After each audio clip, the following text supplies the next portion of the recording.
And now on Radio 4, two special programs celebrating BBC Radio 4's birthday. At 9 o'clock, Stephen Fry will be presenting a special edition of This Is Your Life. But before that, here's Eddie Mair with an hour and 3/4 of celebration and analysis, with 4 at 40. Tonight, we celebrate a birth, exactly 40 years ago, a brand new baby. Or perhaps a reincarnation. The time is just now 10 minutes to 12. This is David Dunhill, and this is the end of the home service for today, and for all days. In one sense, I suppose, we're like a bride on the eve of her wedding. We go on being the same person, we hope, but we'll never again have the same name. Tomorrow at 6:35 a.m. we become Radio 4, and in spite of DJ Chris Denning, who's just appeared on television with a shirt carrying the words, "Death to the Home Service," in spite of him we expect to live happily ever afterwards. So, goodbye, Home Service. Two of the best words in the British language. And still, I'm sure, the only answer you can give to the question, what is Radio 4? What is Radio 4? We might answer that question tonight as we talk about what Radio 4's been for 40 years. It's always been there, I think. I would probably be about 5. I remember coming home from school and my mother listening to it. I don't tell my friends I listen to Radio 4. 40 really is the new 40. And before we've run out of puff in this special programme, we will relive the network's first tentative steps through its triumphs and failures, and bring you archive material not heard on the airwaves since the special programme to mark Radio 4's 35th birthday. In the company of Radio 4 bosses, past and present, we'll bring to life the behind-the-scenes tussles and the occasional battle with the listeners. There'll be a fair bit of the Archers to delight its fans, but not so much as to annoy its detractors. We'll search for the soul of Radio 4, and ask whether there will be any point to it in years to come, when we'll all have radio programmes downloaded to microchips in our ears. Like the network itself, the programme will have plenty of fun, and some bits of boring analysis. 40 years, crammed into the improbable length of 105 minutes.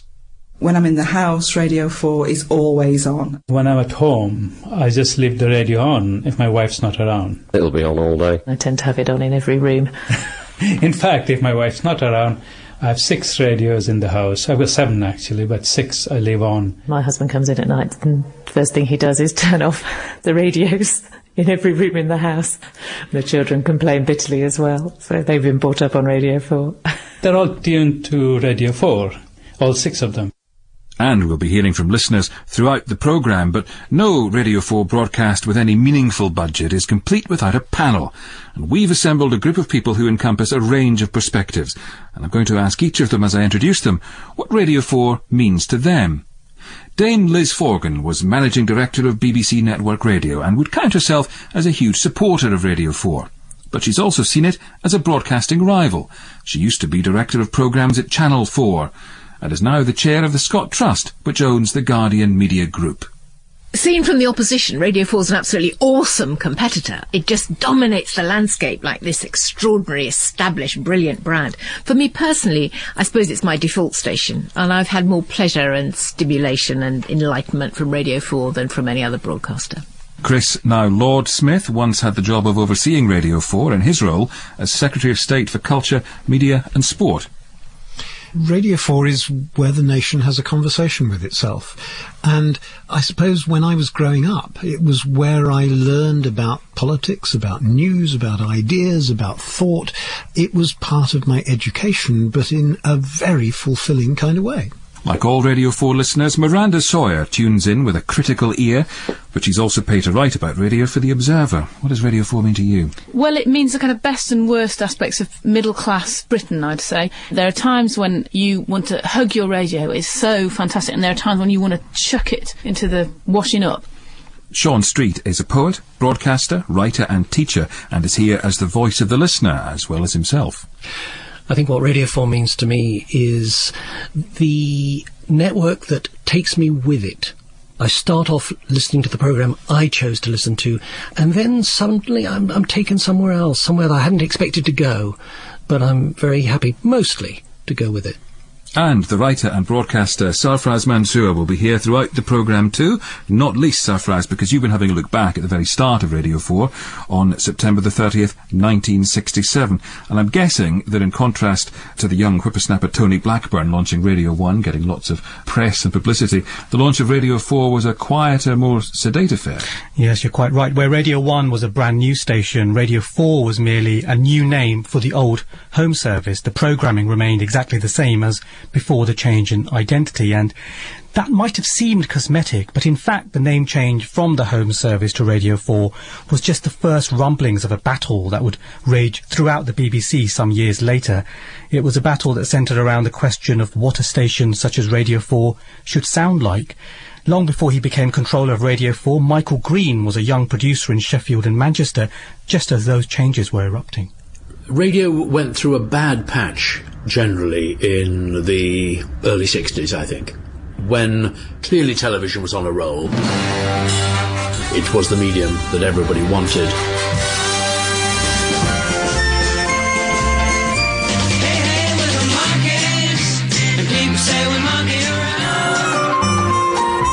And I think radio was sort of rather shunted off into the sidings and was allowed to kind of drift along.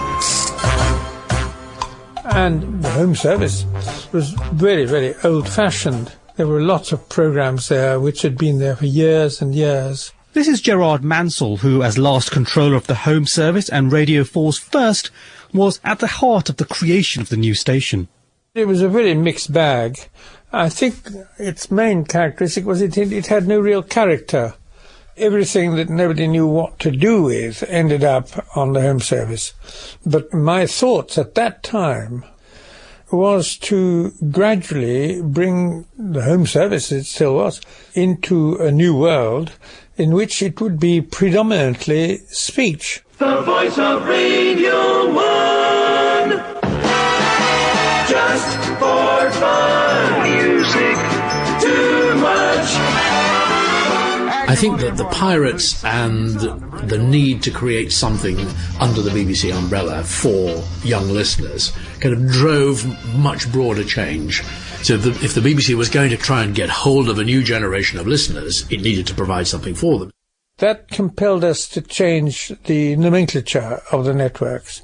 And it was the point at which the question as to whether the home service should become Radio 4 or Radio 1 was argued. I argued that it should be Radio 1. I took the home service to be the key network. I was quite wrong, of course. The key network was Radio 1, actually, as it turned out, because, of course, the following of Radio 1 was immediately very large. So there was a great argument about it, but that finally wasn't accepted, and I had to put up with it. The big change happened in one sense. There was a big bang in 67 when everyone went to bed with the home service and woke up with Radio 4 and so on. The distinguished critic Gillian Reynolds was at the time writing about radio for The Guardian. She watched as the BBC began a period of intense navel-gazing when all its radio services were closely scrutinised. Radical plans like the scrapping of the third programme were even mooted in the name of streamlining and saving cash. And then, after this 2 years of deliberation, and with local radio being born, again in 67, but later, it felt as if radio was in a perpetual state of discussion. Radio was sort of kind of reviewed in the round. People say, well, what is this animal going to be going forward? You know, do we lie back and surrender, or do we actually try to create a new radio for the future? But of course it was a major undertaking, and it had to be done bit by bit, largely because there were a lot of passengers in that network, a lot of passengers. Working behind the scenes, Jerry Mansell was involved in a succession of committees and consultation exercises. These took submissions from staff at every level, with the great musicologist Hans Keller leading the No Change Brigade. Mansell scrutinised all the possible options to make the BBC's networks more clearly defined and, of course, to save money. Turning one network into a rolling news service, a theme that runs throughout Radio 4's history, was even mooted. That plan was eventually dropped from the report called Broadcasting in the 70s, which was published in July 1969. Broadcasting in the 70s was a document drawn up after huge internal consideration by the BBC, drawn up with a pre-report from McKinsey's, drawn up in several drafts, shuttling backwards and forwards for something like 2 years.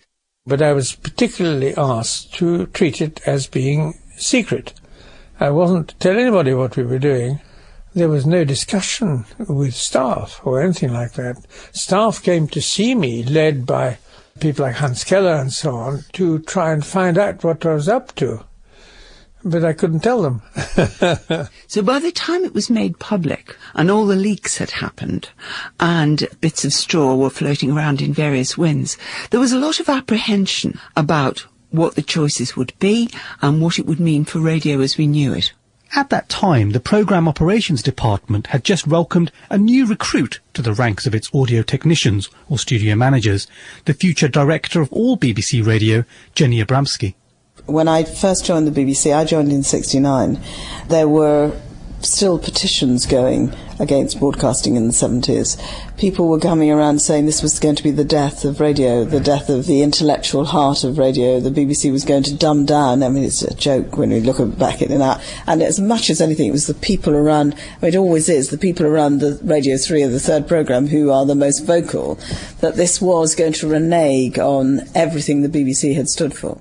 On another floor of Broadcasting House, a recently recruited junior producer in the Documentaries and Talks department, Michael Rosen, these days a Radio 4 regular and children's laureate, found himself drawn by the whiff of controversy. And there are protest meetings. So I go along. I remember one, huge, it had like virtually every radio producer in existence was at. And I'm sitting there, and various people get up, the great Raymond Rakes, who wore the most incredible suits that's ever been seen. I mean, handmade three-piece suits, beautiful pinstripes, and huge trousers. I mean, just enormous. I mean, they were like parachutes, incredible. And he had this wonderful, fruity voice. I remember him standing up and saying, you know, this was the loss of the duty of the BBC and so on. Huge, great sort of florid speeches and so on. Questions were being asked in the House, there were editorials in newspapers. Where was this opposition driven from? What was the reason for people being so worried? A lot of BBC producers broke their contracts to write letters with their own signature on to places like the Times. There was Campaign for Better Broadcasting. There were all kinds of splinter campaign groups growing up to safeguard what was there. What people were very concerned to do was make sure that the breadth of BBC Radio was retained, that there was a place for the highbrow as well as for the pop, that there was a place for documentary, that there was a place for drama, that people's standards of production weren't going to be compromised. I mean, everybody knew the pressure was on radio. The pressure was on BBC Radio from the top. Television was, you know, dismissing its minority medium. So there was a real battle for radio. And I remember that I had a huge meeting at which I was a solitary figure, surrounded by union men, of whom there must have been about 30, all of whom purported to disagree with what I was proposing to do. And it lasted for about an hour and a half or something like that, or 2 hours. It was quite rough, but in the end they accepted it. And do you think that apprehension, looking back now, was it justified? Well, I think it helped articulate something that was very relevant then and remains relevant. That if you listen to radio and you're a regular listener, you like it, you love it, you treasure it.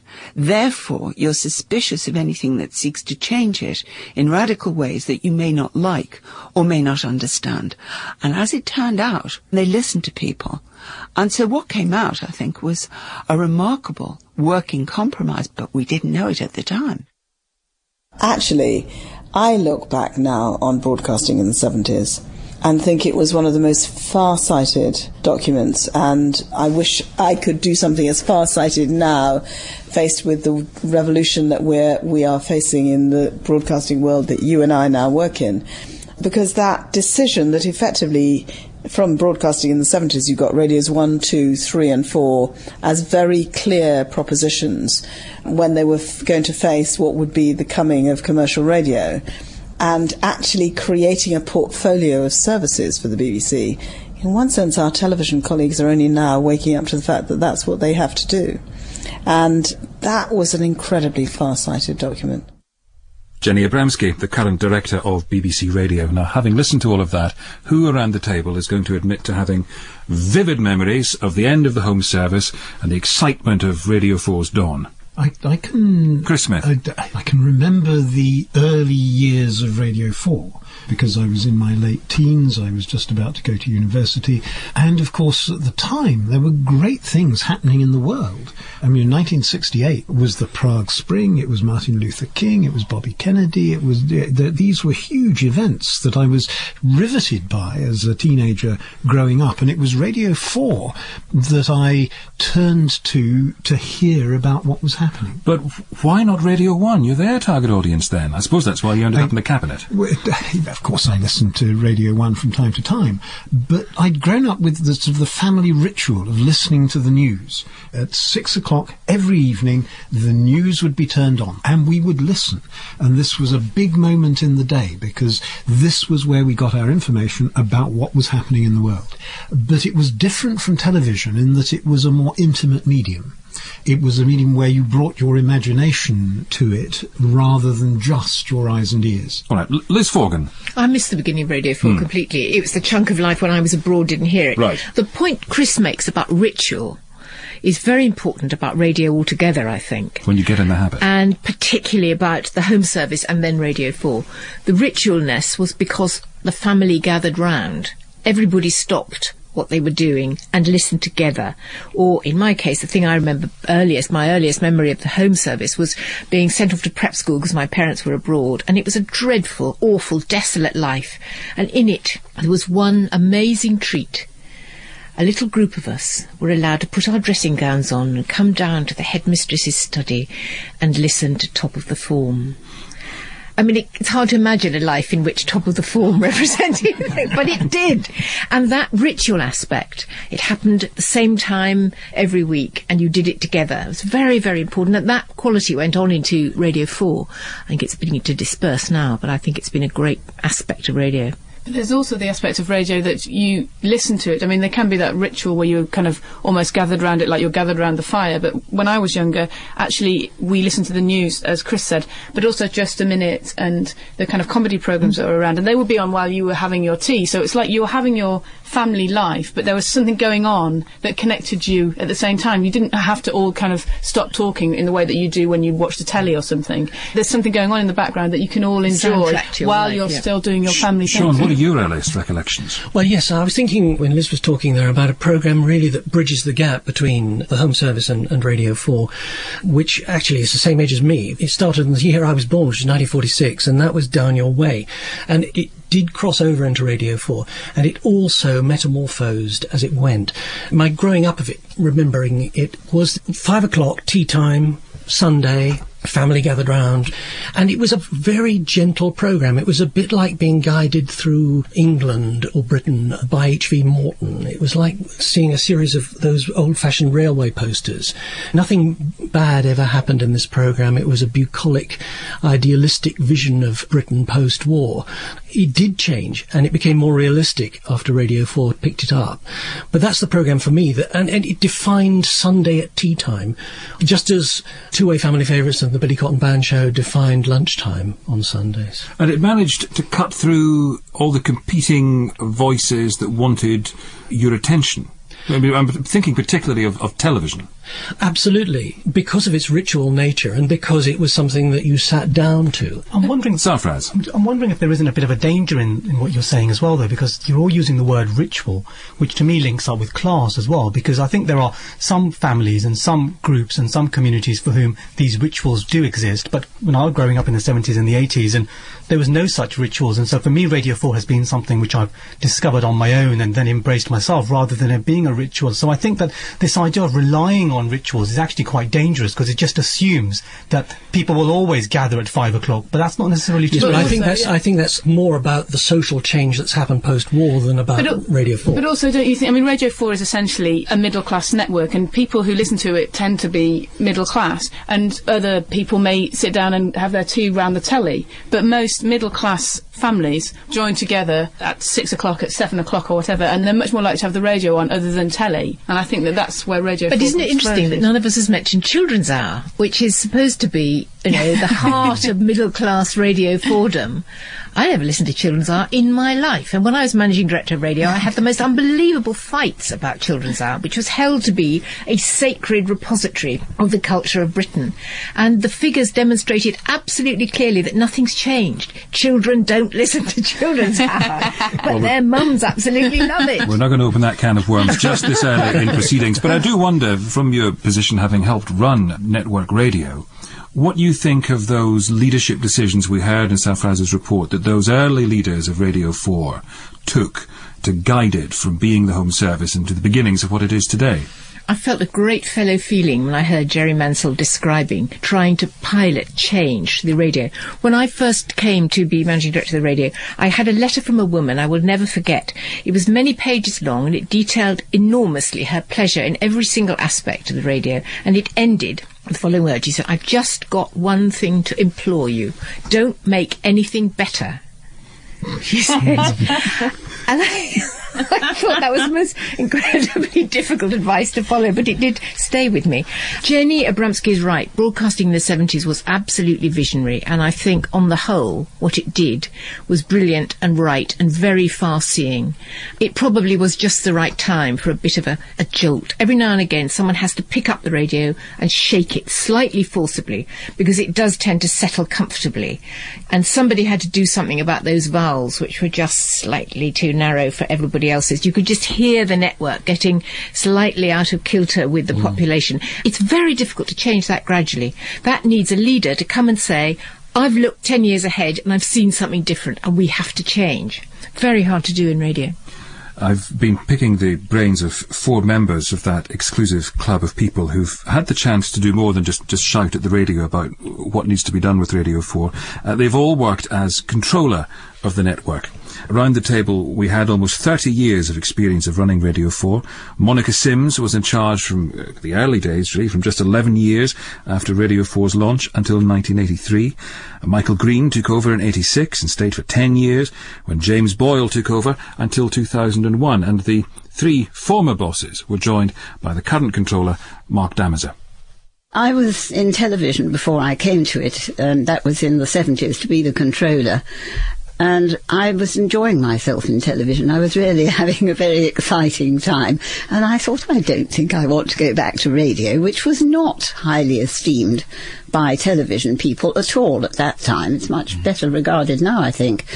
And then I happened to be on holiday. I was in the garden cutting the grass, and I heard the most marvellous reading of a serial. It was Graham Greene's A Burnt Out Case, and I thought any network that can put on this book and read it so well is something I would love to work on and be part of. So what did you say at the job interview, at the board, as they call it, the BBC, to get the job? How did you sell yourself? What did you say you were going to do? James Boyle. I think what I said was exactly what I intended to do. We just reached a point in the BBC's development when it was clear that all of the accountants were moving in. You'll recall that moment. I'd just come from a network that we'd had to reform, and what I said was, this network is the most creative thing we've got in the United Kingdom. I'm not here to change that, but I think what I can do is just move it forward. Michael Green, what did you say when you went for the job? I said it was the most precious thing the BBC had got. And although television dominated the agenda, the BBC internal agenda, the public discourse about broadcasting, when the chips were down, people would fight for Radio 4 in a way I don't think they'd fight for anything else. People talk about being Radio 4 listeners, but they talk about being viewers in a very neutral and much less focused and committed way. That if the BBC ever wanted to marshal a bunch of people to march on government for the preservation of the licence fee, they call up the Radio 4 audience. Well, they did march in the 70s when Radio 4 appeared to be threatened. Yes. I was there at the time, so I seem to be fighting a continuous battle to stop Radio 4 being turned into a sustaining service for local radio on the one hand, or a rolling news and current affairs network on the other. And I was the only person at the time saying what is needed. We need to keep this very precious programme that we have, that needs to be a mixed speech programme. And a lot of people didn't agree with me. There were all sorts of papers quoting figures and saying how it could never succeed, and it had its day. It was old-fashioned and fuddy-duddy, and the audience was getting older and older, and it didn't attract young people at all. And did you see your job when you were in charge as preservation in the wake of and in the light of all those attacks? Well, I did during the 70s when it was really threatened. That's curious. That's exactly how I felt. When I came along, I just thought the moment that I arrived, I just felt this is potentially under threat. This is something we've got to be able to protect what's been built up here. Only I just wanted to make sure that on my watch nothing happened, that it was going to be preserved for the future. I think it's always there because it's such an expensive network that when the accountants are scuttling around looking for savings, Radio 4 looks remarkably out of line. It's not expensive for what it does. No, indeed. But if you compare the cost of running Radio 4, not least with other BBC networks, but also for the equivalents in other European countries. We are a Radio 4, I say we because it's never out of the bloodstream. We are a very expensive commodity, and rightly so, because commissioning that range of programmes and that diversity, that richness of programming. I think that's why I felt, let's keep this going. This is a great way to spend money. It's the most important cultural thing Britain has. I want to return to this theme, but I've noted that the old hands have so far monopolised the conversation, and I just want to ask you the same question I've asked the others, Mark Damazer. What did you say at your board that so impressed them that you got the job? I'm delighted to be cast as a figure of youth. I'll cling on to that.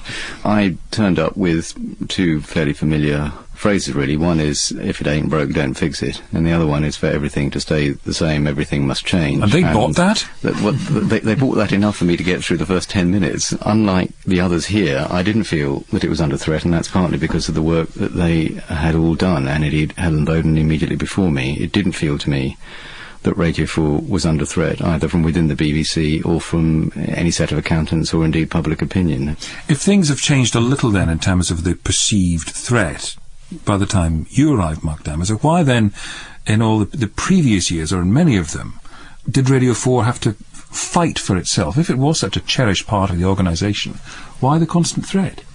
I think one of the things that hovered over it for many years and was finally resolved very cleverly with the creation of Radio 5 Live, was the BBC rightly coming to the view that it needed to offer a more sustained news service. There was always these conflicts of interest constantly between the need to go to the war in Iraq and meanwhile the Foresight sagas running on FM. Those things were part and parcel of the daily juggling match that went on. So in order to create that news service, a solution had to be found. And I think a lot of the difficulty arose around that in Monica's time, as she was saying earlier, certainly in my time when John Burt, the Director General at that time, wanted to take the long wave to become the rolling news service. And indeed the proposition was made and the governors voted for it. The long wave was going to leave Radio 4. The wavelengths were always a confusion and a difficulty. They were. The long wave could reach all parts of the country. Pretty well. Yeah. FM could only, to begin with, reach certain areas. There were two issues, weren't there? There was a frequency issue. Radio 4 uniquely then and had two frequencies. It had FM and long wave, which should go to which service in that great debate.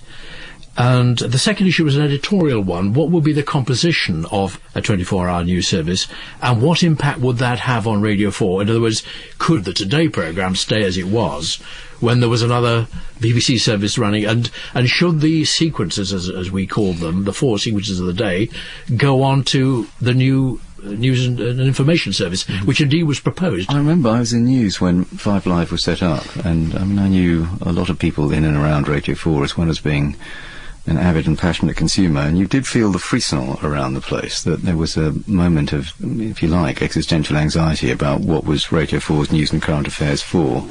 But looking back at it, now. I mean, it would have been absolutely a hideous error if the Radio 4 sequence programmes had transferred over. Yes.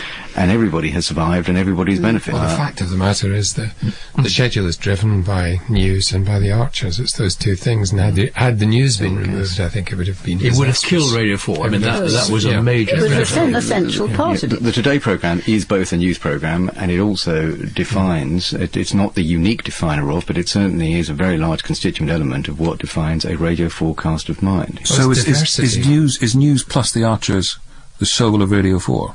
Yes, plus the Archers are the two jet engines that lift that plane off. That's what people tune in and out for. But Radio 4's proposition to the public, the thing that people cherish above all else, is the diversity and the detail.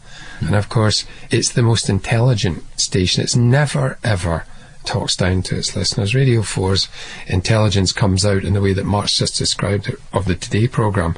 You compare listening today to, say, the television agenda at the same time in the morning, and you're getting big half-hacked lumps of stuff thrown at you on television. Radio 4 is meticulously detailed, it's diverse, it moves its agenda around, and it always sits there and talks to you as one adult to another. I'd share that.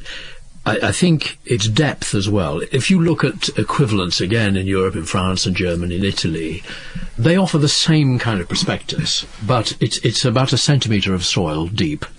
Radio 4 was and still is this extraordinary patron of new drama, of new comedy. When I was at Radio 4, I was extraordinarily lucky in having people like Steve Coogan making their debuts in broadcasting. And the amount of investment that Radio 4 was able to put into that generation of... Because it assumed that the audience would be listening with attention, and that the audience actually wanted to be stimulated intellectually and to be moved emotionally and to be uplifted from time to time. I do think it was assuming the best of the audience as well as trying to get the best of the output. But it was because you could, and you did in your time commissioning drama and other colleagues since, you were able to play across such a wide range. You were running several theatres at a time. Oh, we had. Weren't you? Yes, we had The Hitchhiker's Guide to the Galaxy on at the same time as The Lord of the Rings, I remember. And that level of patronage is unique in radio broadcasting, I think, in the world. Michael Green, together with fellow former controllers of Radio 4, Monica Sims and James Boyle, and the current incumbent, Mark Damizer. Just to pick up on what James Boyle was saying about the Radio 4 schedule being driven by news and the Archers. We'll talk about news in a while with the panel here, but I think it's time we offered up an answer to the prayers of all those people who say they would start listening to the Archers if only there was a quick way of catching up on what they'd missed. We sent Ian Peacock in a time tractor back to 1951, when the sleepy hamlet of Ambridge is suddenly beset by strange phenomena. Hello there, me old pals, me old beauties. Welcome to Ambridge. It's 1951, and overnight the everyday country folk who live here have lost their local accents and started spouting dull farming advice in stilted English. After lunch, if you've time, perhaps you'll show me something about feeding the hens. I can see all the farms from here: Bridge, Brookfields, Grange, Home, Nightingale, Willow, Grumpy, Happy, Sleepy, Sneezy, and there's the Bull, and there's Lower Loxley Hall, Grey Gables, and St Stephen's. Look who's on the flower rota. Grace Archer. Grace, who has no idea she'll be killed in 1955 to annoy ITV, likes nothing more than interviewing her family in a posh voice about obscure subjects such as how to strangle hens. Why do you wring their necks? To kill them, sweetie. No, you amaze me. Now that's what I call a most instructive answer. I like it. Ambridge in the 1950s resembles a Quentin Tarantino film, Reservoir Goats or whatever.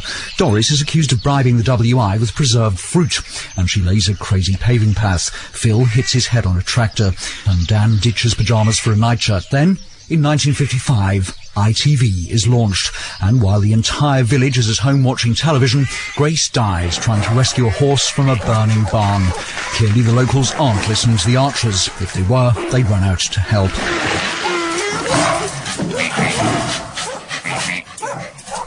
Ian Peacock in his time tractor, and you'll have guessed he hasn't quite brought us up to date. We'll hear more from him in a while, but I just want to ask our panel here: Dame Liz Forgan, Lord Smith, Miranda Sawyer, Sean Street, Sarfraz Manzoor. No one is agnostic about the Archers, so where do you all come down?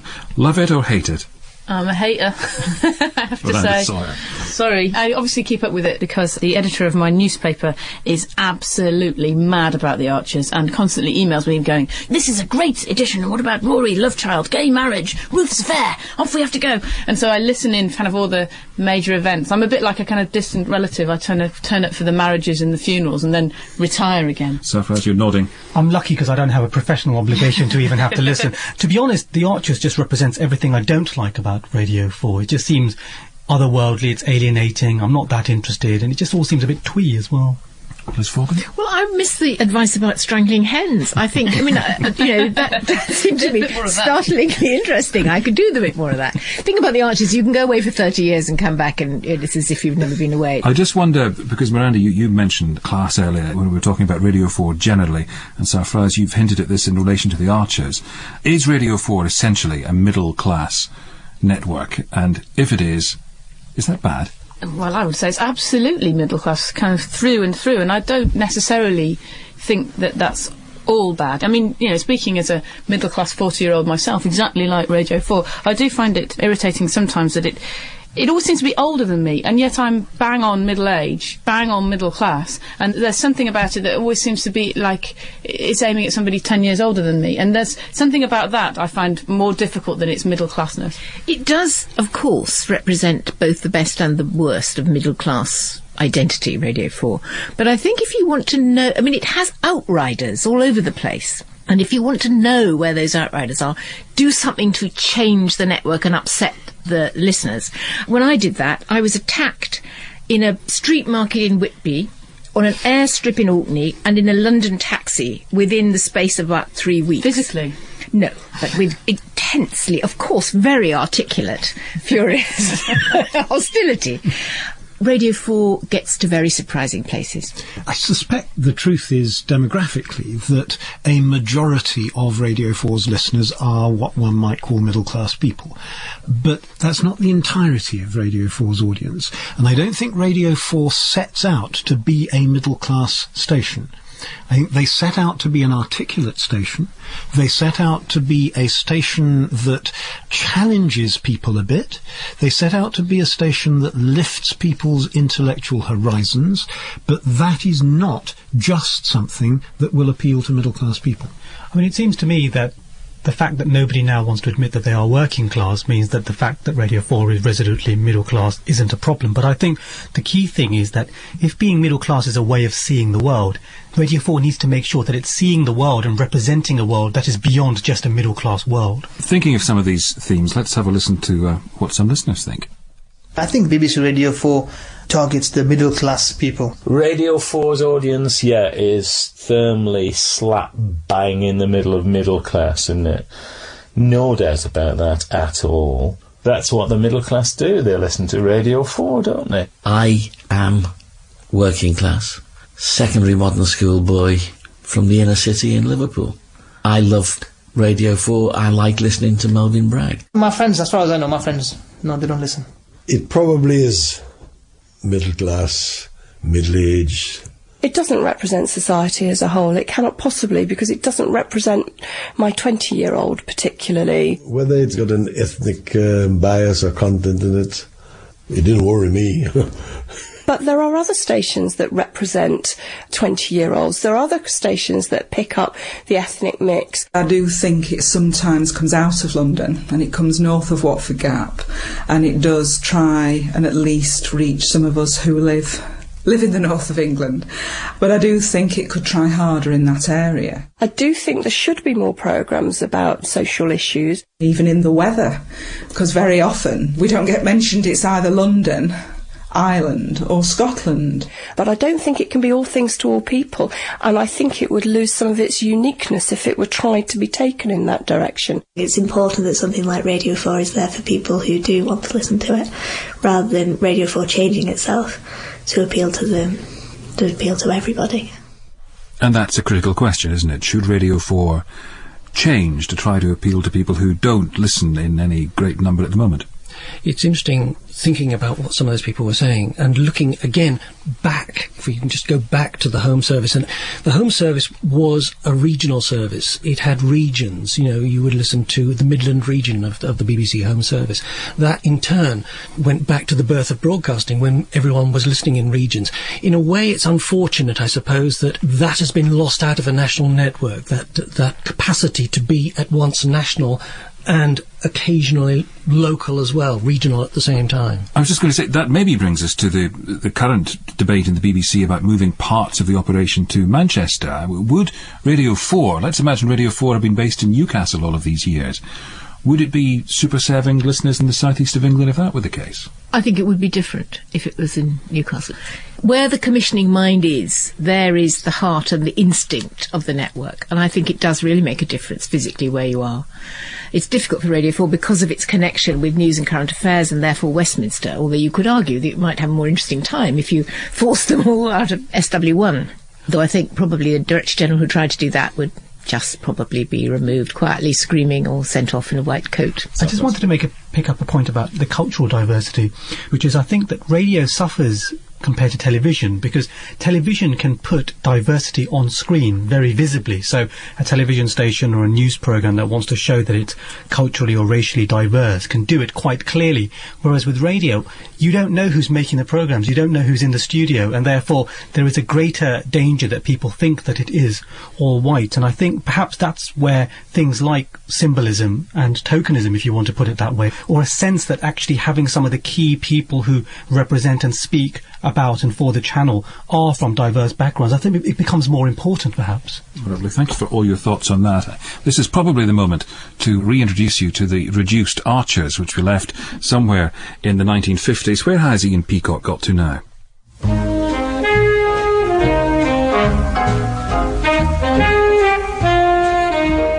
It's high drama from 1955 onwards.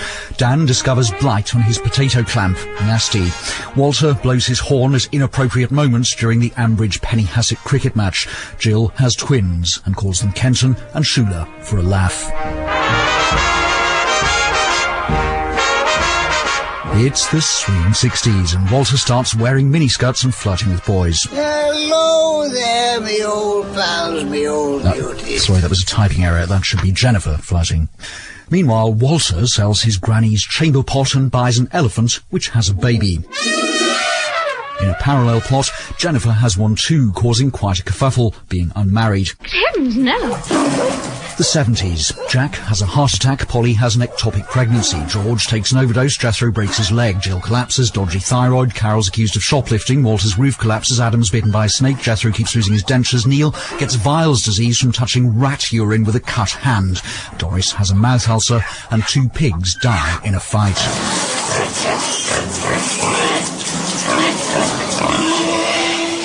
Jill begins to ask serious questions. 2 fried eggs or 1? The traditional storylines, mostly involving misery, death and gore, continue. Jethro is squashed to death by a tree, and Brian Aldridge has a cerebral abscess after being attacked by a cow with BSE. And folk from the other side of Felpersham appear, like Geordie Ruth. It's our pigsty. And Linda Snell, who has a psychotic obsession with amateur drama and a somewhat theatrical view of country life. Pigeons? Pigeons aren't vermin. Look at all the people who keep pigeons at the bottom of their vegetable garden. Miners, that type of person, I believe. There's some coffee on the Arga. The Archers will return, as it always does, and I'm just wondering, having heard that, whether any of you Archers skeptics are convinced. Miranda Sawyer, you were the most sceptical. Can I answer in that way? When you ask people about Radio 4's defining characteristics, The Archers is the programme that's frequently mentioned, along, of course, with the news and current affairs programmes, which, as we've heard, form the backbone of the schedule. And to give you a flavour of how this newsy network has captured just a handful of those momentous events in its own inimitable manner, here's a bit more time travel. 7 o'clock. This is Gerald Priestland with News Desk. All the morning, news has been flooding in about the wave of strikes which has now brought France almost to a standstill. The water cannon's hosing away now, and here come the rocks. Here come the pieces of paving stone that are being hurled through the air. A man just been carried past me, streaming with blood, wounded in the head by one of these paving stones. The exchange of rocks and tear gas goes on. The leader of the Liberal Party, Mr. Jeremy Thorpe, today put his weight behind an international campaign to publicise the case of the recently arrested Soviet human rights campaigner, Dr. Andrei Chair, I honestly can't pronounce this word very well, Chair Dr. Oblorov. Why is Mr. Thorpe doing it? I don't think there's any need to go into the details of the ghastly and deliberate massacre of a village and all its inhabitants in South Vietnam, which has only now come to light. It's a story of almost numbing horror. What haunts Americans this weekend is why they haven't been numbed long ago. Okay, we've had a problem here. And we had a pretty large bang associated with the caution and warning there. And as I recall... Today, the world this weekend gives special expanded coverage to America at war with itself. It's not long after dawn in the eastern states of America, the dawn of a day of mourning. In a college chapel in Atlanta, Georgia, the body of Martin Luther King lies in state. And as the smoke rises from the riots in the cities across the land, the widow of Dr. King, Mrs. Coretta King, sends out this message. My husband faced the possibility of death without bitterness or hatred. He knew that this was a sick society. Today, omnipotenti, Patris et Filii et Spiritus Sancti. At 58, Cardinal Wojtyla is the youngest pope this century. He's been a bishop only 20 years and a cardinal 11 years. He is, of course, the first pope from Eastern Europe, and in time his origin may have a profound effect on the Church's relationship with Moscow. All I know is that my husband was a very healthy man, he was a very strong man, and he told me the most extraordinary story that he'd been jabbed with an umbrella tip. And I don't think he wanted to frighten me with it, but he showed me the mark that the umbrella had made. What was it like? It was like the point of a hypodermic. Did he say to you that he thought somebody or some organisation was responsible for it? Well, he'd made it clear in the past that if he was killed, he'd know who was behind it.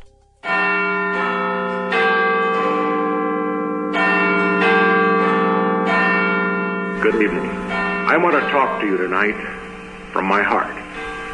In recent months, members of my administration and officials of the Committee for the Re-election of the President have been charged with involvement in what has come to be known as the Watergate. In the past week or two, the word impeachment has been tossed around rather freely, especially by the foreign press, and maybe I ought to tell you how it can happen and how it did happen once. BBC Radio News.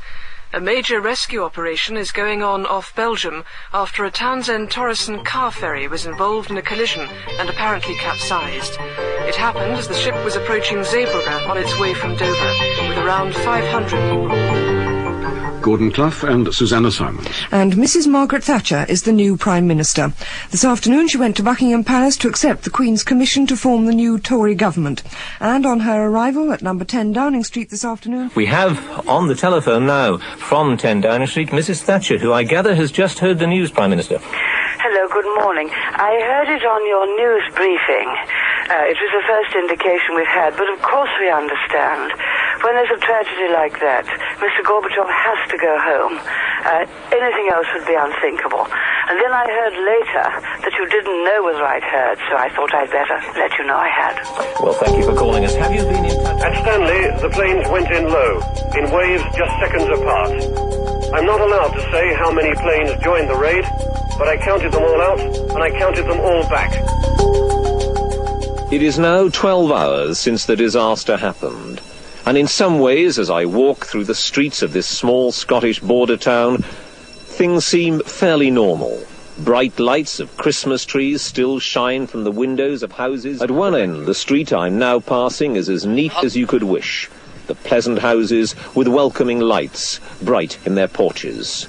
At the other, there is rubble, where buildings stood, and a deep crater where a particularly large piece of aircraft fell from 30,000 feet up. He's produced a felt tip pen and he's drawing a square. That's where the first mark will be. And one engineer has literally started hammering into the Berlin Wall, making a first incision. Here we go now, any minute, any second now, the Berlin Wall will be broken into.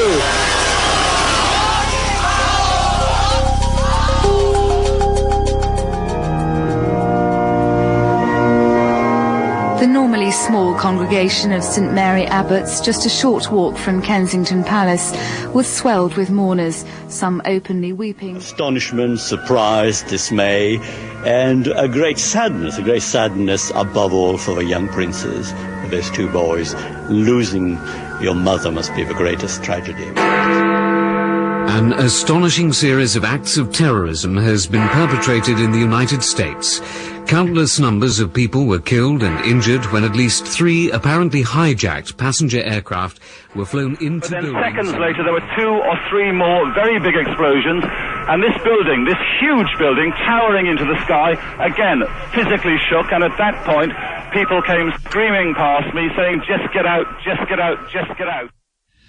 There were splashes of flashbulbs and infernal heat, and the button eyes of Ethel Kennedy turned to cinders. She was wrestling or slapping a young man, and he was saying, "Listen, lady, I'm hurt too." And then she was on her knees, cradling him briefly.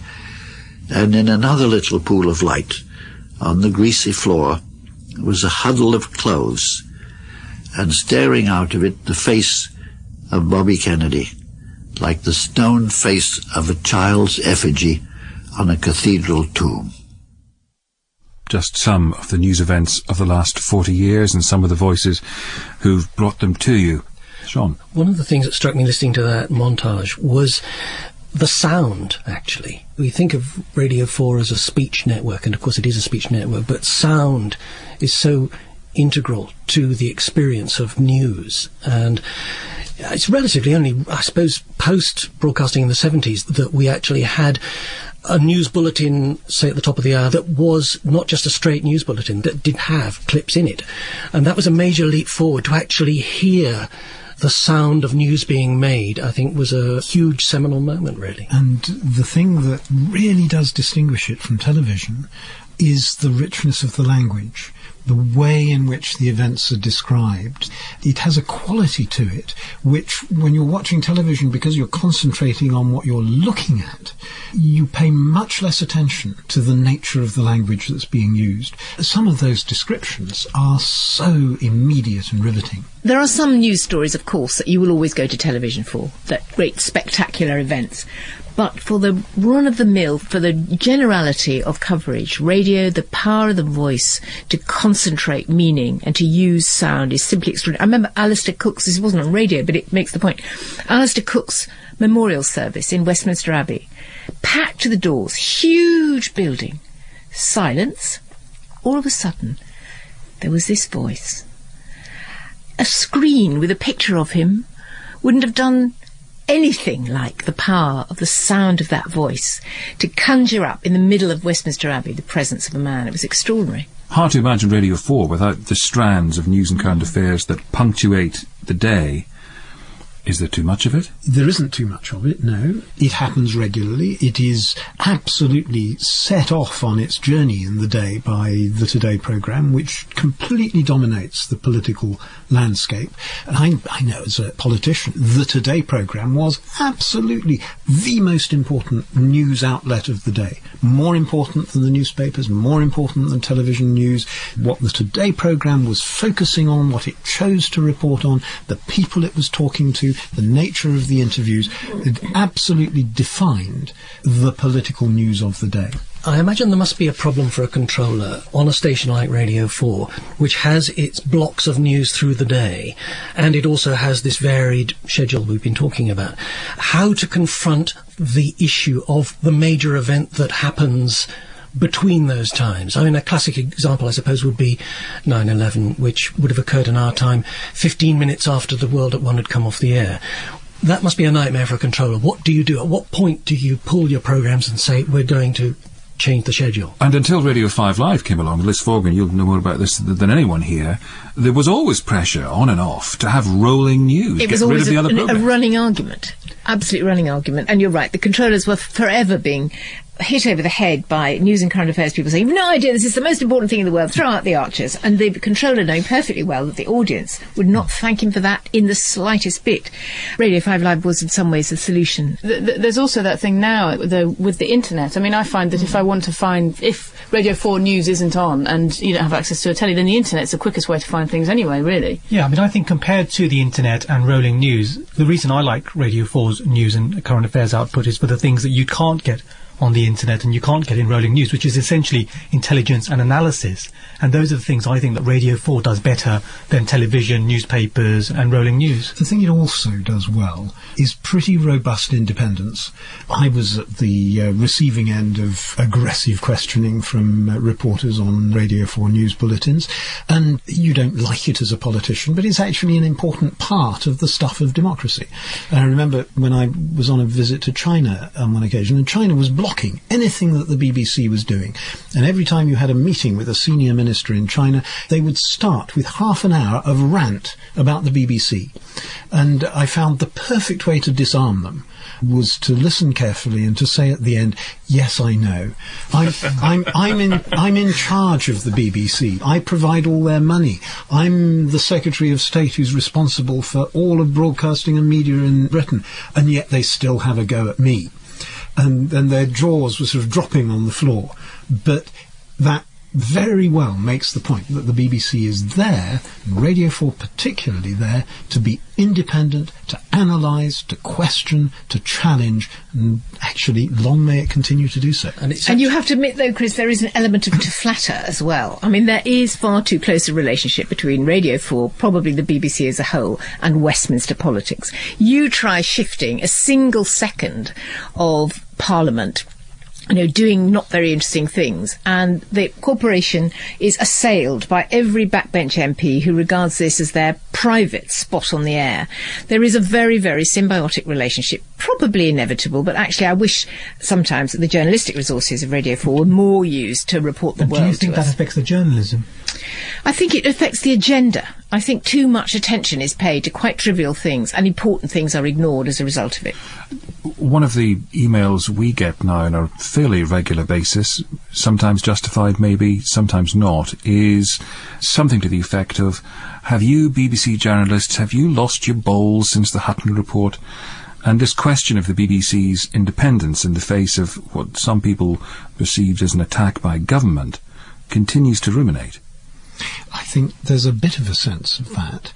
And I think the BBC's organisational response to the Hutton report was too dependent. They didn't have enough robustness in responding to Hutton. I don't think Greg Dyke should have gone as the Director General.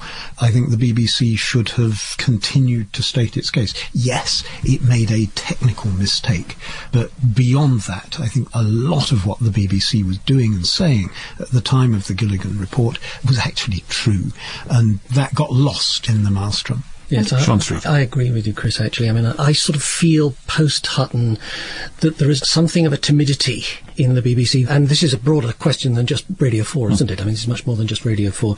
But I hope I'm wrong in thinking I'm seeing a willingness to roll over. Where are you hearing this timidity?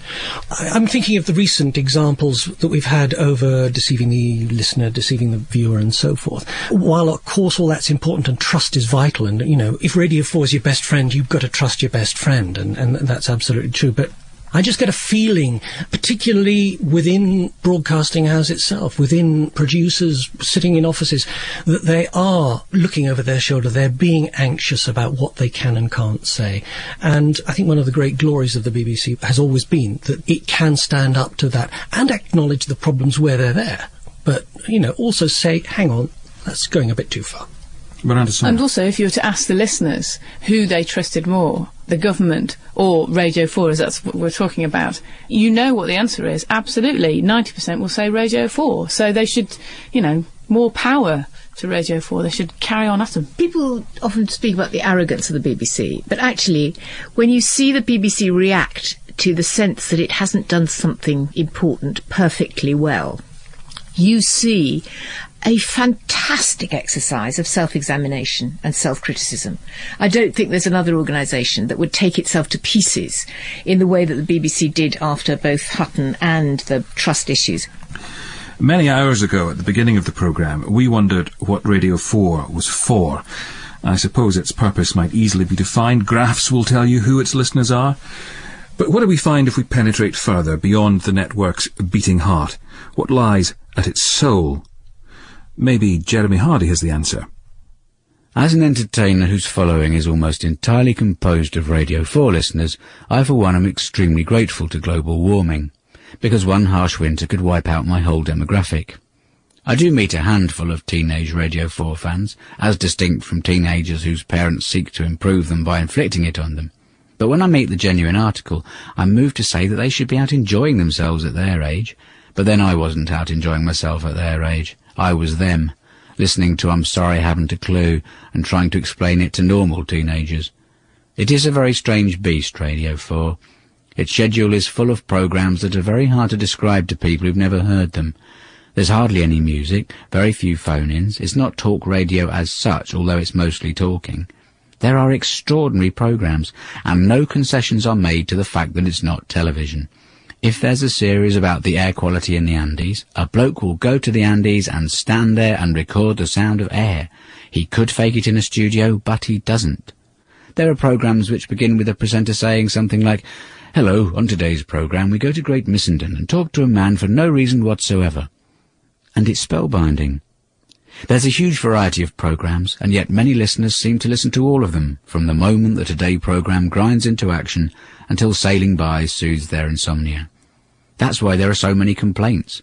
At any given time, the bulk of listeners are listening to programmes they couldn't possibly like, and they refuse not to listen. They are outraged by the suggestion that they could listen to something else. Why listen to Veg Talk if you don't want to hear people talking about vegetables? You're not a captive audience. Well, some of you are. I know very many of you are in prison as we speak. 11 p.m. is not the graveyard shift for comedy, it's the bang-up slot.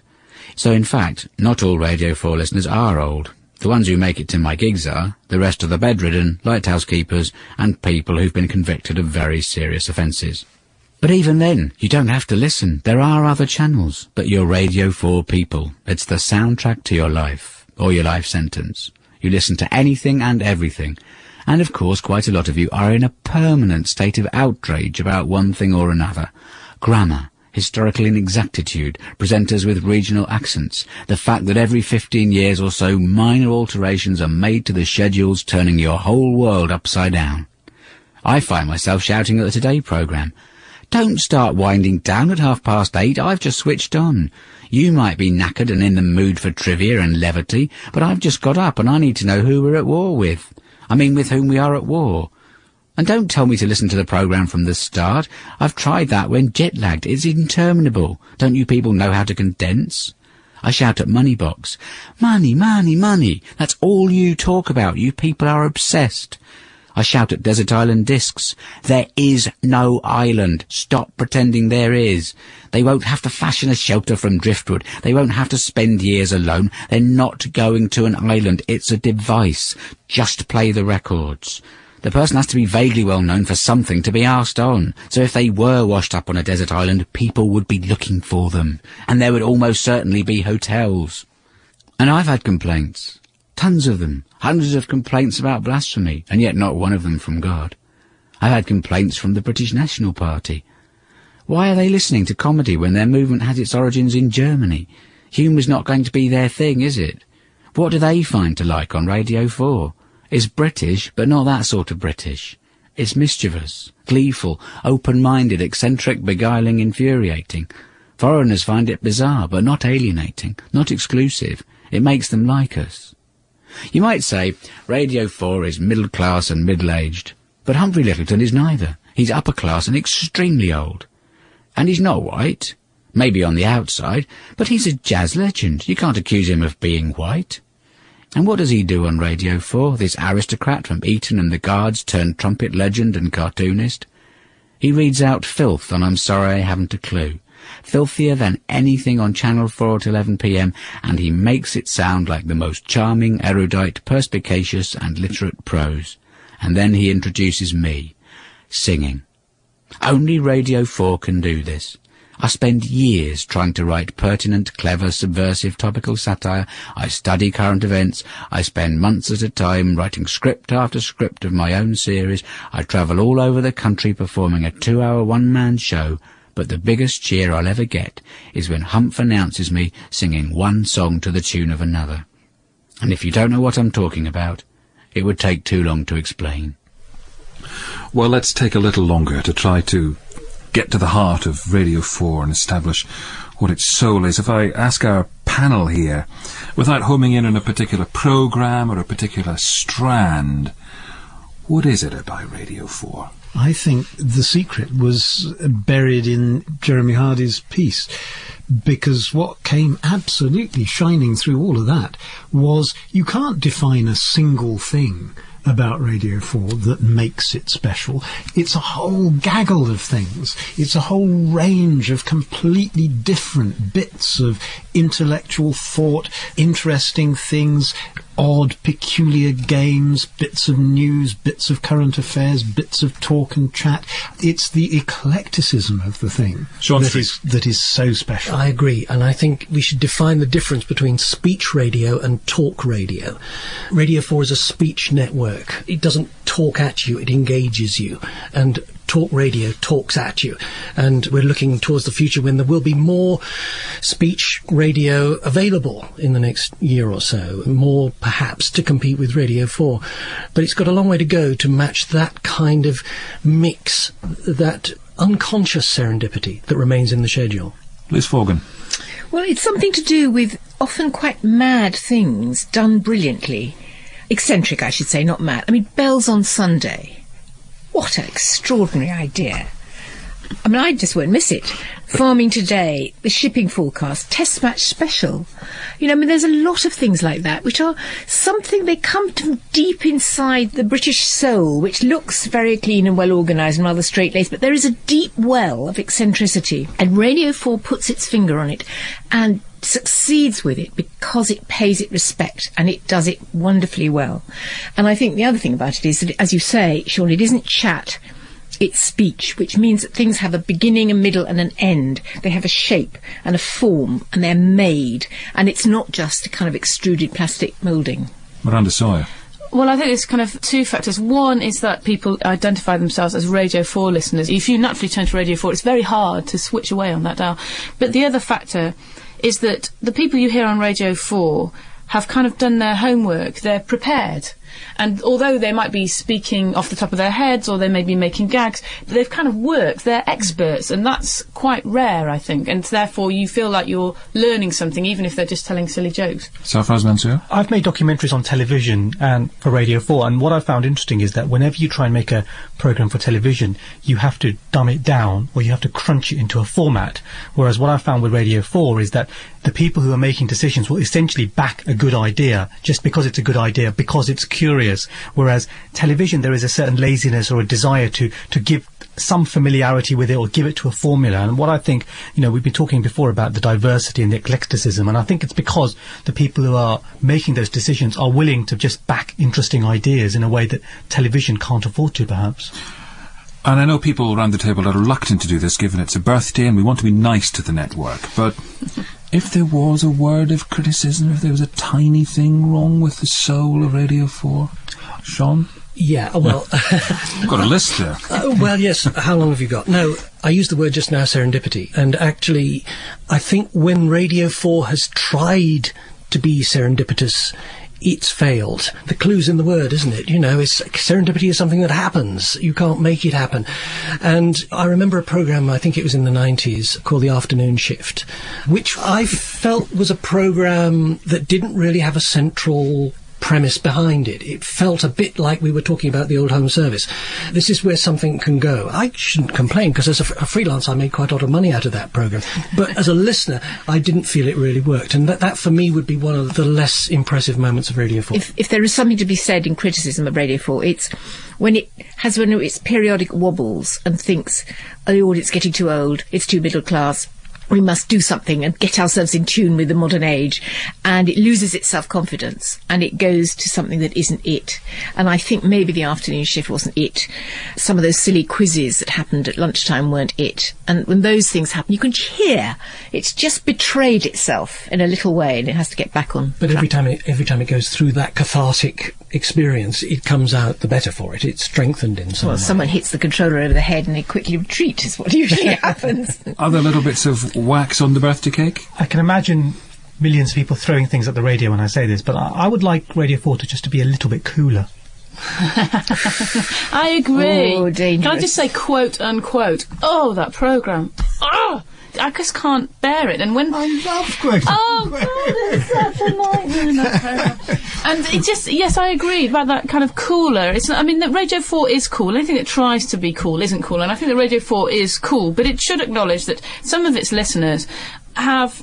It's the idea that basically the people who are the baby boomers are also fans of the Stones, and they grew up with the Stones and the Beatles. So Yeah, they're not or younger than that. I mean, I'm 40. The Stones and the Beatles were way before my time, and there's kind of very little acknowledgement that you might be intelligent but have a slightly wider interest than Miranda, just quoting clever things at each other. Of all the people around the table, I sense you're the one who would most like Radio 4 to change. I think sometimes the topics of documentaries I would like to see broadened, but having just said that, I've just made a documentary for Radio 4 about rave music, so I can't, I can't complain, but a bit more of that. And I did feel slightly when I was making the programme that I had to kind of explain very carefully what I was talking about, despite the fact that a lot of people would know already. Well, look, let's have a listen in to some of the people who have made these decisions, and one who still does. The current controller of Radio 4, Mark Damaser, and three of his predecessors, James Boyle, Michael Green and Monica Sims. I think the Radio 4 audience not only tolerates change, that's a passive way of looking at it, I think it embraces change, and it expects change. And the point is that all of my predecessors have had to change because they've all realised that it's an essential part of what the Radio 4 audience wants. It's not a nice to have. We've been terribly lucky because the people listening have bothered to tell us. I mean, the rapport between the programme makers and the audience is really... I don't know if you ever did this, Monica, you, Michael. I used to take some letters at the end of the day and phone people. Yes, I did too. Just phone them and people speak would to ring them. me up. And it was an absolute pleasure. The thing that probably provoked more noise than anything were time changes, curious enough. Yes. It was less to Changing do with... the pattern, yes. So the habit, the listening habit, which, as Mark is suggesting, is part of this kind of intimate relationship between listener and station. If you disrupt that by move, I mean, the classic in my time was the move of woman's hour from the afternoon to the morning. Yes, because you don't do your ironing in the morning, Precisely, do you? and people would say, well, I'm awfully sorry because I like to ride my horses in the morning. All this sort of stuff emerged. But it wasn't a concern about woman's hour per se as a programme, which one was trying to give a new lease of life to in the move, but the fact that it had moved time Mark slots. Damaser, you will have watched what Michael Green and James Boyle did, and all of your predecessors. When you did something such as getting rid of the UK theme, or I'm glad you getting rid of mentioned Home that. Truths. I was really sad when you got rid of that. I took an enormously deep breath. I mean, I took several deep breaths for both of those things, and they were tricky decisions. They were very different, of course. I mean, the UK theme provoked a huge brouhaha, slightly bigger than I'd anticipated. I wasn't foolish. I knew But you know that it was introduced purely because for the first time it was Radio 4 UK. Yes. Before that it hadn't been available everywhere. And Monica, So it I was even deliberate. quite liked it, I need to tell you. And I very occasionally, in moments when I desperately need crossing his solace... fingers, listeners. no. I've been known to play it. And that escalated into Prime Minister's Question Time and early day motions and big petitions and heaven knows what. Home Truths was very, very different and was really a very, very difficult and delicate decision because the programme was still good in my view, but I felt strongly was just off the top of its game and was likely to continue to be off the top of its game because of the absence of John. How much did you remember the great long wave protests when you were making changes? Yeah, a fair amount, because it's become the most famous way of introducing the particularities of the Radio 4 polite temperament. What do we want? Radio 4, where do we want it? Long wave, what do we say? Please. I think it was a seminal moment in many ways. I think for the first time, the public protest that erupted at the prospect of Radio 4 losing its long wave concentrated many minds, I think, internally, at the senior management level and the governors not least. that here was a frequency arrangement that was vital to the survival of Radio 4. It could be heard nationwide. And was talking about earlier, more was useful in the car at that time, absolutely, wasn't it? Yeah, this ubiquitous frequency simply couldn't happen. I mean, I made no secret of the fact that I thought it was a bad mistake. But those of us in radio management were outvoted by our colleagues and by the governors, and it took listener power, public opinion, to change the course of events. I think that's a good example. When senior management got that wrong, it's a good example of how when people take decisions that are divorced from the realities of the audience, then it's going to go wrong. I mean, I think all of us around this table cut the cloth of Radio 4 differently, but we always cut it against the pattern of the audience in our time. What do you, as individuals, what do you wish you'd done in your time at Radio 4 that you didn't do, or perhaps you didn't do as well as you would have wanted? Monica? I am sorry that we didn't manage to change things as much as we might have done at the time, but there were all sorts of constraints that we had to observe. I also felt I should have had more confidence in resisting the blandishments of news and current affairs, who really wanted to take over the whole thing and put in extra programmes at the drop of the hat. And of course I agree entirely with Mark. Change is necessary. Not all the time, but sometimes one has to be prepared to make changes if the situation warrants it, and sometimes it does. I don't think I had at the time enough confidence to be able to stand up against some of the pressures that were put on the network. I mean, I did what I could. Perhaps it wasn't enough. One of the obvious things that's come across in this conversation is your collective passion for this network remains, even though only one of you is still controller. I wonder how you view the future. Now Radio 4 is part of a BBC which finds itself under cost pressure, arguably like never before, and with some new competition waiting in the wings. How should Radio 4 respond to all of those factors, James Boyle? I feel tremendously optimistic about Radio 4 because it's just something that's unique. And when it gets things right and you hear the most creative thing you're going to hear on radio anywhere in the world, the feeling is of overwhelming pleasure.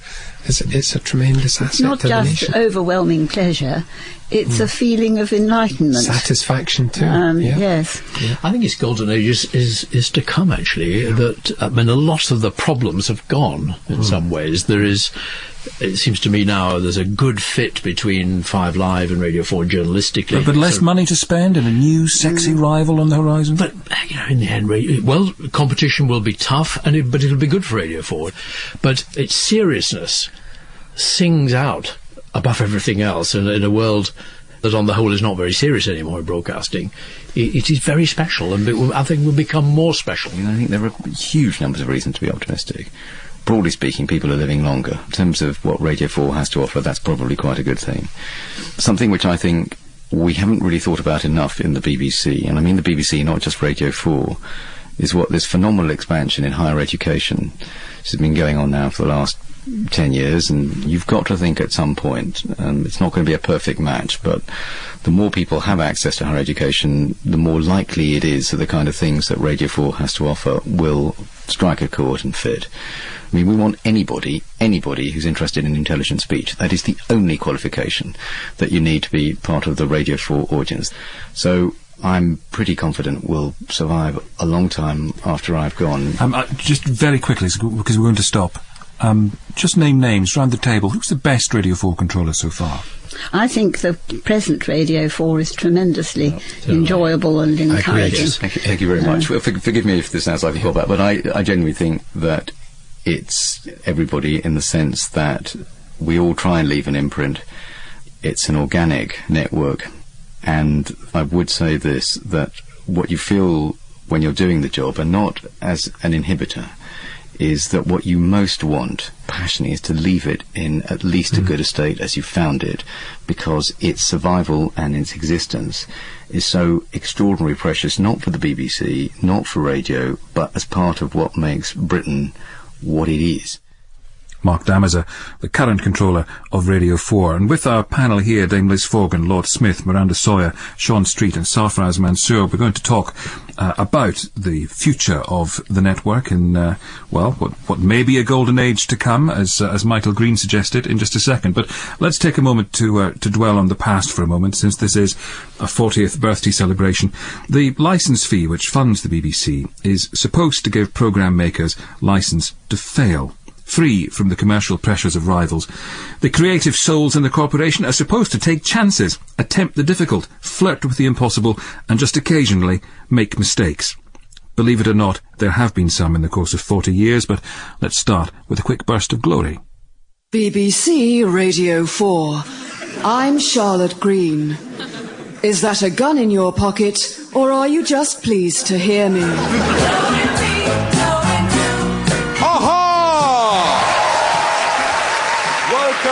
To Knowing Me, Knowing You, my chat.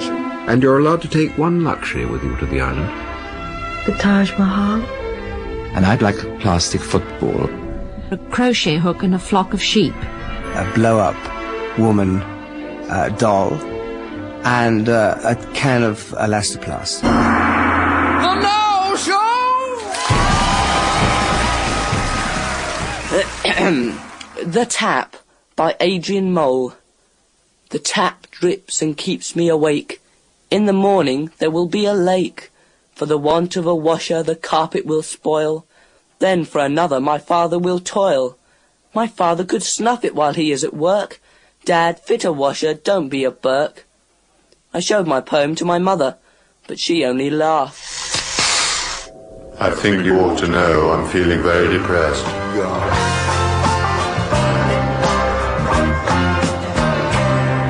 This is the story of The Hitchhiker's Guide to the Galaxy, perhaps the most remarkable, certainly the most successful book ever to come. Long years ago, in the second age of Middle-earth, the elven smiths of Eregion forged rings of great power. Then the Dark Lord Sauron forged one ring in the fires of Mount Doom in the land of Mordor.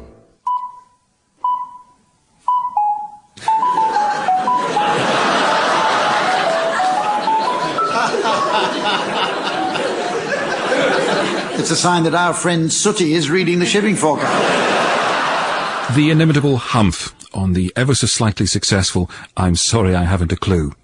And so, inevitably, we turn to the flip side of success, failure.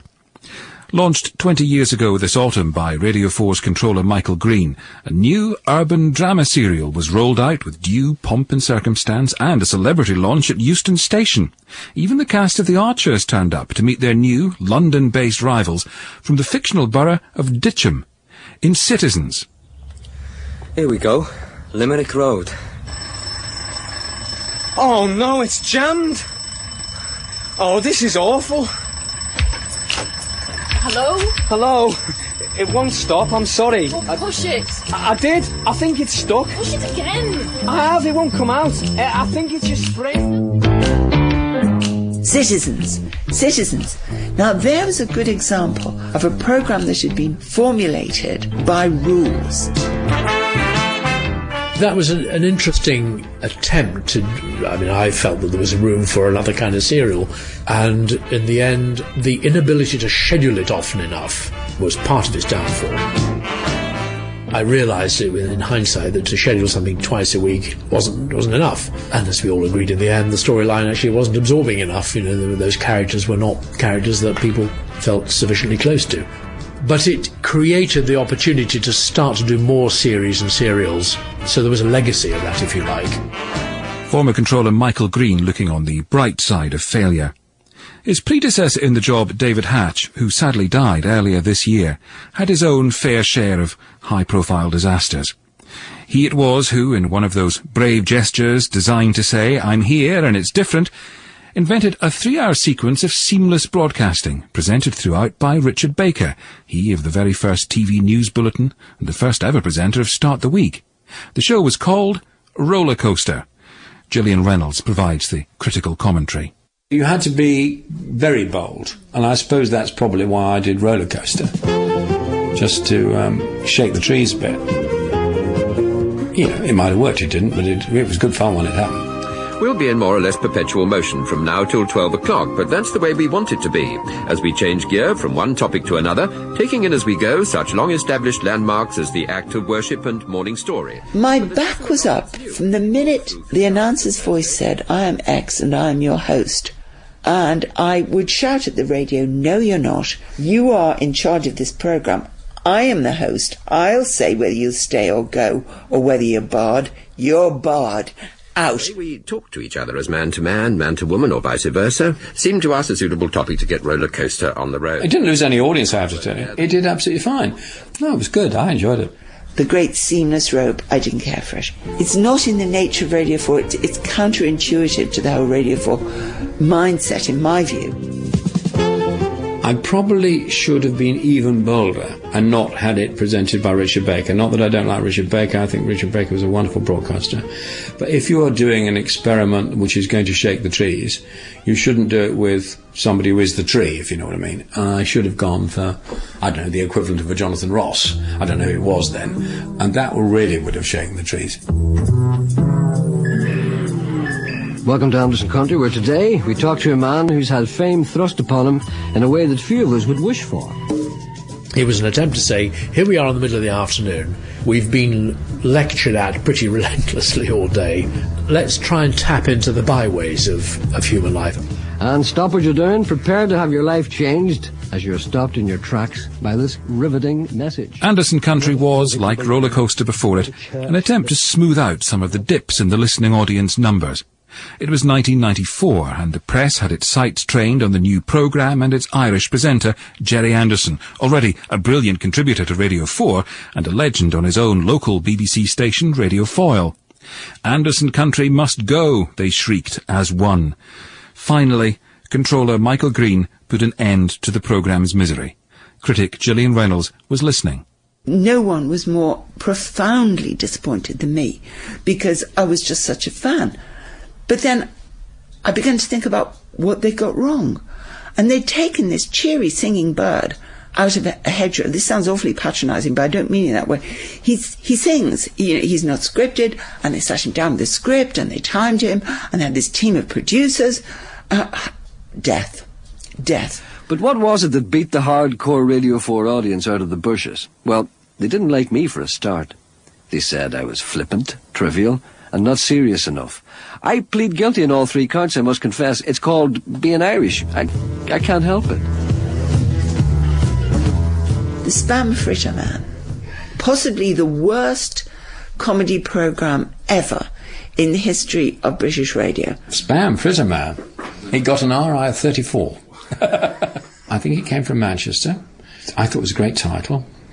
And on it went, and it was horrendous. But, lots of things are horrendous. That's okay. David Hatch, taking the rough with the smooth. Now, around the table tonight, you've all been kind enough to mention in passing programmes you're not fond of, perhaps you'd rather wish were not on Radio 4, but thinking of what we've just heard, what turkeys do you remember? What absolute abject failures that just didn't work as radio programmes stick in the mind? One of the things that you do get is some of the real staples of the Radio 4 schedule, like the afternoon play, can be absolutely wonderful at times, but can also, on occasion, get it really wrong. But actually, that's always going to be part of the strength and weakness of Radio 4. And that business of being allowed to fail, are you prepared to listen to a bad programme knowing that this is the price you pay for the other good bits? I'm not prepared to listen to it because I turn it off. But I'm absolutely prepared to see it there because I know that sometimes there are going to be things that don't work for me but may work for others, as well as things which are completely, stunningly, completely encompassingly brilliant. Sean Street. Yeah, I think drama and comedy are two things where you get very subjective views about anyway. And I can't think of anything specific at this moment, but certainly I've heard some terrible comedy, and not just on Radio 4, I have to say.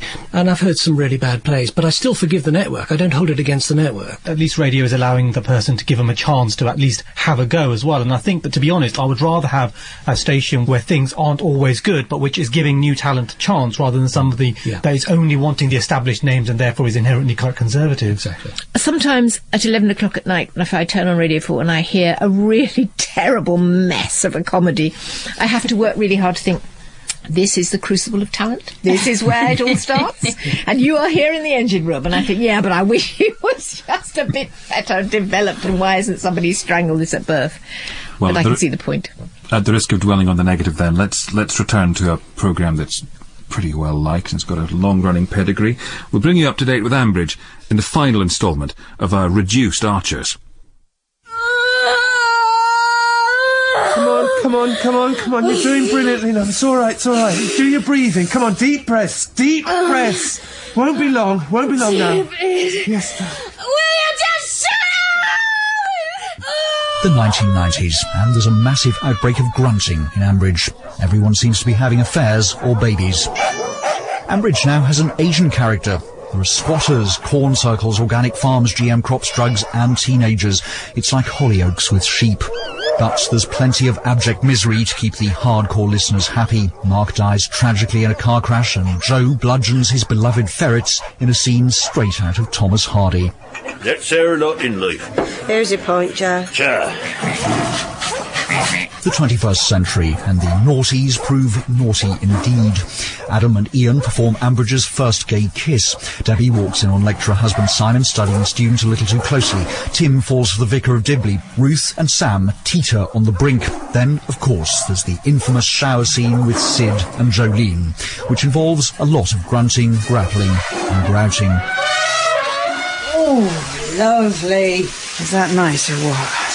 Yeah, of course it's nice. Oh, in Ambridge? Oh, never. We've certainly come a long way from the days of Grace Archer learning how to choke a chicken.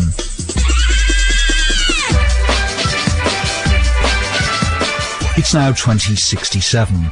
The one extra spin-off from the Archers, Down with the Home Farm Homies, wins a Sony Award for the episode where Snoop Dogg takes control of the WI. Thanks to climate change, Ambridge is now on the south coast and looks a bit like Tenerife.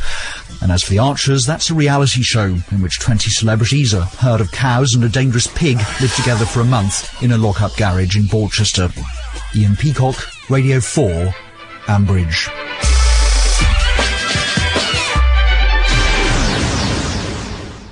Oh, that drum and bass techno version of Barwick Green by Mike Sampe is the only one, isn't it?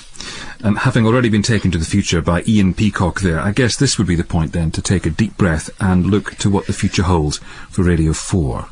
The pace of change in broadcasting only accelerates, and Sarfraz, you've been looking at how good old Radio 4 might fit in future. Indeed, and I've been talking to a few of the remaining industry bigwigs who aren't already here in the studio with us. How do I see the future of broadcasting? Well, that's one very large question. It is a very large question, and if you believe the experts, it has a one-word answer. Digital. The future really is digital in all its many forms. So we're agreed, it's digital. But what will that mean for listening in the future, and what does it mean for listening today? Well, I'm like a lot of people who listen at home. If I'm in, it's on. The Telegraph's radio critic, Gillian Reynolds. What's changed is that my choice, my potential choice of listening, has broadened immeasurably. I think the story of the last 10 to 15 years has been one about a huge range of choice, both on TV and radio. Mark Friend, the BBC's controller of multi-platform and interactive, which means he's paid to think about these things. You know, we've gone to 300-odd radio networks in the UK over conventional distribution platforms, thousands if you connect to the internet. When you say conventional distribution platforms, I mean a broadcast digital signal. And for the general public, well, certainly offers a huge variety of change in some areas, highly welcome. Richard Park, who, when he isn't destroying dreams on Fame Academy, is also the co-founder and executive director of Global Radio, a key new player in the commercial sector. If you're a sports fan, you can get sports from all over the world. In other areas, not so welcome, because it's just more of the same very old stuff. So radio listening in the future will offer an explosion of choice, both in what we listen to and what we listen to it on.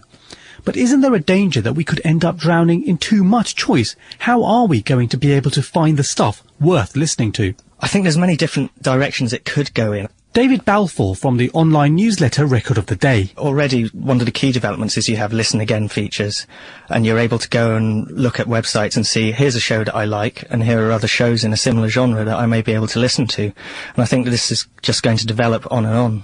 In fact, there are already models of this in the way the music industry distributes its product. For example, this Last FM, a virtual radio station which tracks what you listen to, learns what you like, and then gives you more.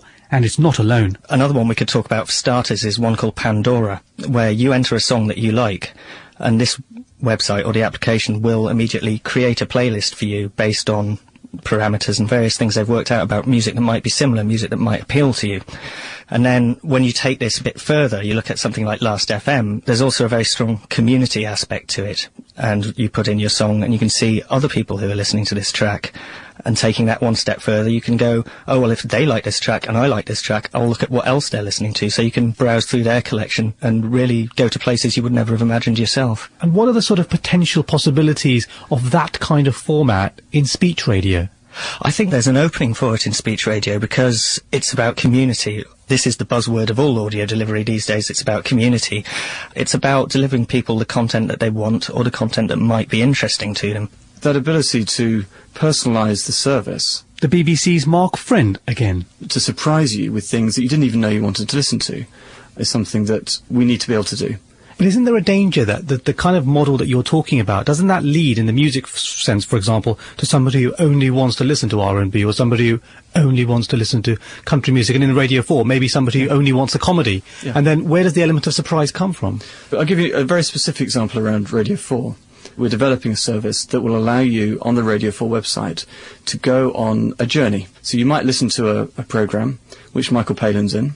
It will pull out the keywords. One of those words would be Michael Palin. And you click on that, and it will bring you everything from Radio 4 that Michael Palin's done. You'll then be able to follow and see he did a show on Africa. You'll be able to click on Africa and go and see what's Radio 4 done around Africa. Ultimately, what's the BBC done around Africa? In fact, what have we and many other broadcasters and many other organisations, what are they saying about Africa? We can bring you that kind of, we call it horizontal navigation. It's that ability to navigate your way by topic, by areas of interest, by people, in a way that brings you surprise and allows you very easily and simply to take on a very kind of exciting journey. And how long before that technology is available? Months. That might be months away, but podcasting is already here and thriving. So what does the future hold for podcasts? I think we'll see a huge amount of innovation in the type of content that we offer people. The ability to do highlights packages are really important. The ability to compile programs together across networks to bring you the best of. The ability to go to Front Row and take out the bit of Front Row that you like, or the review of the show that you want, and be able to tie that in with a Telegraph review, for example, as one kind of seamless experience, is very powerful, and I think will come. But isn't there a danger that one's brand identity becomes lost? Because if one is picking something from Front Row, but nobody quite realises that it's a Radio 4 programme, and then you read something from a newspaper, what happens to Radio 4 or the BBC's identity in that? Yes, I think it's very easy to think that that's an issue purely for broadcasters, and of course we care about that hugely. I think it's also an issue for our listeners. They want to know what they're listening to and who it's coming from. And the response right now is to splatter your brand all over the experience that allows you to be very clear with our audience who it's coming from. Well, if you're listening to this as a podcast, this bit, it's from Radio 4. And if you're a bit overwhelmed by the scale of all these changes, take solace in the thought that, according to the critic Gillian Reynolds, they've been on the cards for some time. If you go back to 1969, the then chairman of the BBC, Charles Hill, made a speech which prefigured all of this, remarkably prescient. He's talking about storage, he's talking about computers, he's talking about people in their homes being able to listen again to things. Well, here it is. Sarfraz, you posed the questions there and succeeded in making them all speak English after a fashion. What do you think the answers are? What about the future? It's interesting. There's a lot of talk of journeys and horizontal navigations and experiences, but the thing I found talking to these experts was that where television, people are worried about technology because they think it's going to diminish the audience and it's going to be a threat. In radio, it's enhancing the opportunities and the potential, because basically it just means that it's becoming an easier medium to use and navigate. So it seems to me that Radio 4 is in a very good position to be able to exploit technology.